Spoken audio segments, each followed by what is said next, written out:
A Anthropic lançou um novo modelo do Claude essa semana, que é o Opus 5, lançado agora, dia 24 de julho. E vamos falar um pouquinho hoje do que mudou e de como usar esse modelo novo. Tá? Então, é um modelo que traz algumas novidades interessantes. O primeiro de tudo, é um modelo muito mais capaz do que se previa. Tá? O Opus 5 veio substituir o Opus 4.8, que já era bom, mas ele parece ser tão melhor que em alguns dos testes aqui ele está melhor do que o próprio Fable 5, que é o modelo mais poderoso do Claude hoje. Tá? Então é muito interessante porque o Opus é um modelo que consome menos token do que o Fable. Então é uma alternativa muito boa. Aqui no blog deles, eles soltaram um documento, né, essa semana também, sobre o que muda com o Opus 5 e como fazer prompts para ele. Tá? Então é isso que a gente vai cobrir aqui hoje nesse vídeo. Vamos falar das 5 principais mudanças aqui, a gente leu todo esse artigo, enfim, tem 5 coisas importantes para a gente comentar e falar um pouquinho de como trabalhar com o novo Opus. Lembrando que a gente escolhe no chat aqui, seja no browser, seja no aplicativo.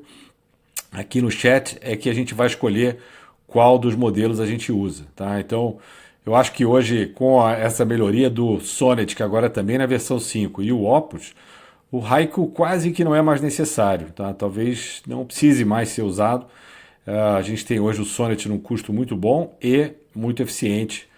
E o Opus nem se fala, como a gente vai ver hoje. Tá? O Fable 5 mais caro, muita gente reclama que termina rápido os créditos quando você usa e nem estará disponível em todos os planos. Tá? Então vamos falar um pouquinho desses prompts e entender o que muda. Tá? Vamos falar de 5 ajustes, 5 coisas para a gente fazer.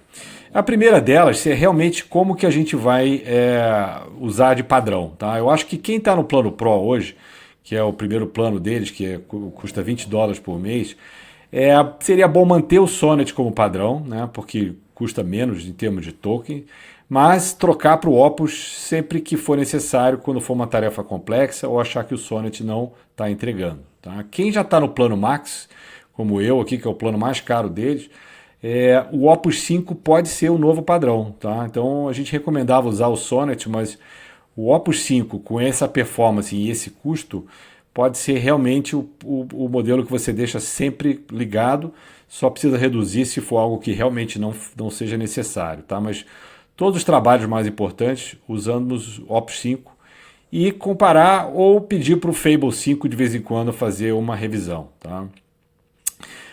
A ideia central é que o Opus 5 seja um modelo que funciona mais sozinho do que antes. Tá? Um modelo que a gente pode dar, né, prompts mais completos e ele vai trabalhar por conta própria muito mais tempo do que os modelos anteriores, tá? O que é muito bom. E uma das coisas que eles comentaram, que eu acho que vale a pena a gente falar, que a gente acaba falando muito pouco disso, né? É que a gente tem um controle além do modelo, que é o controle do esforço, né, desse modelo, que é o quanto que ele vai de fato trabalhar e ajudar você a completar essa tarefa. Então o Opus 5, assim como os outros, tem, né, o esforço máximo, o esforço extra, alto, médio e baixo. Tá? Eles colocam o alto como padrão, mas a própria Anthropic já admitiu que o Opus 5, o modelo deles, funciona muito bem no médio e no baixo, onde ele inclusive gasta menos token. Tá? Então a resposta pode levar mais tempo no modelo que pensa mais, pode ficar mais complexo, mas não é necessário, né? Pela capacidade desse modelo, ele trabalha bem em baixo e médio. Então é um bom truque para usar toda a capacidade do Opus sem precisar gastar tanto token assim. Então podemos deixar em médio aqui, tá? E eu acho que pode ser o médio, pode ser um ótimo padrão e você sobe se for necessário, tá? Então, entre os 5 itens que a gente vai falar hoje, primeiro, com esse modelo com mais autonomia, o que eles sugerem é que você dê o trabalho todo de uma vez. Então você entrega para ele o objetivo final do seu trabalho, não precisa ir em etapas. Tipo, Claude, pesquisa esse assunto.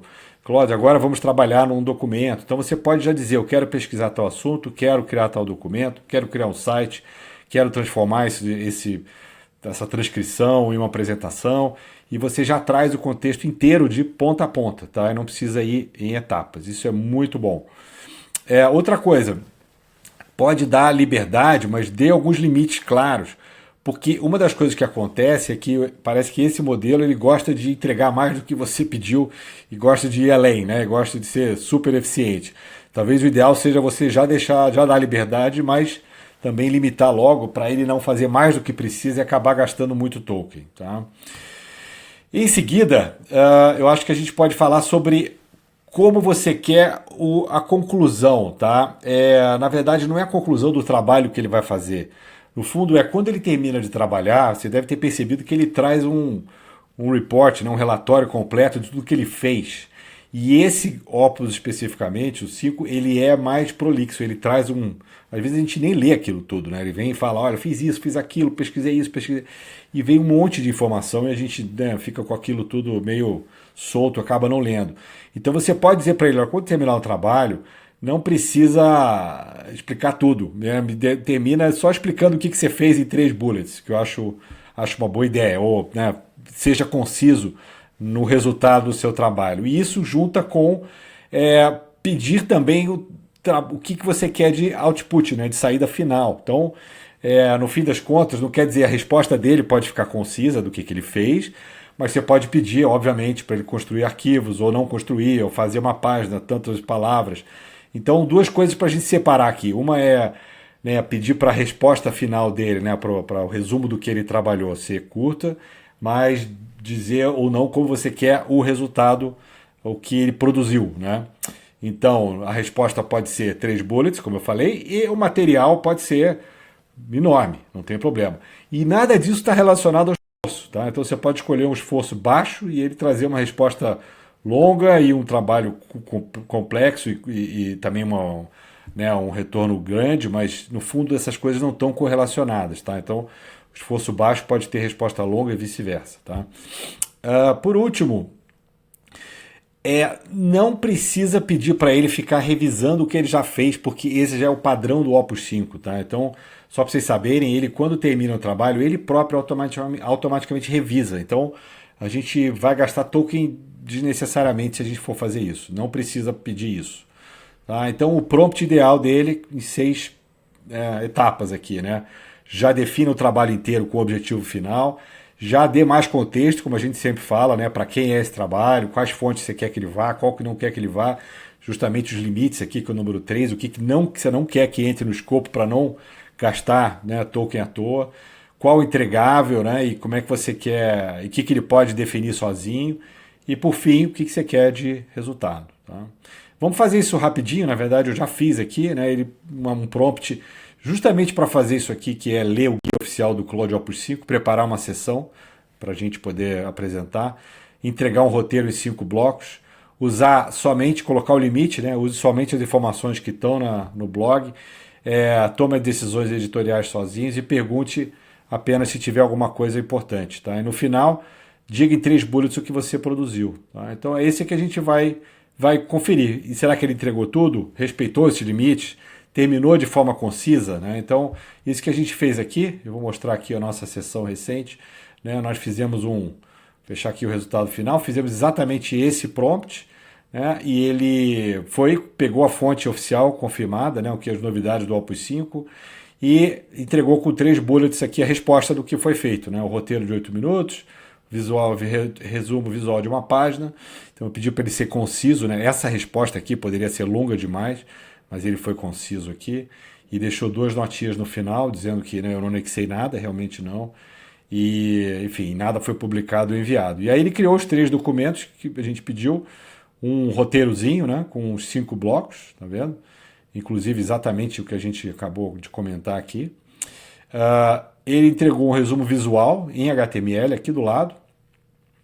E hoje em dia, né, eles todos fazem bastante coisa em HTML, o que é muito bacana. A gente pode depois, inclusive, compartilhar, baixar como HTML. Então é muito bom.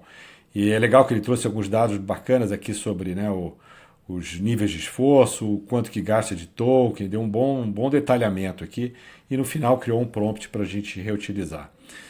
Então é isso, turma. Eu acho que é importante a gente, né, falar um pouquinho de como trabalhar com os modelos novos, e cada modelo novo que surge tem novidades, mas esse é uma grande notícia da Anthropic, uma grande notícia para nós usuários do Claude, E a gente vai continuar aqui atualizando vocês no nosso canal do YouTube.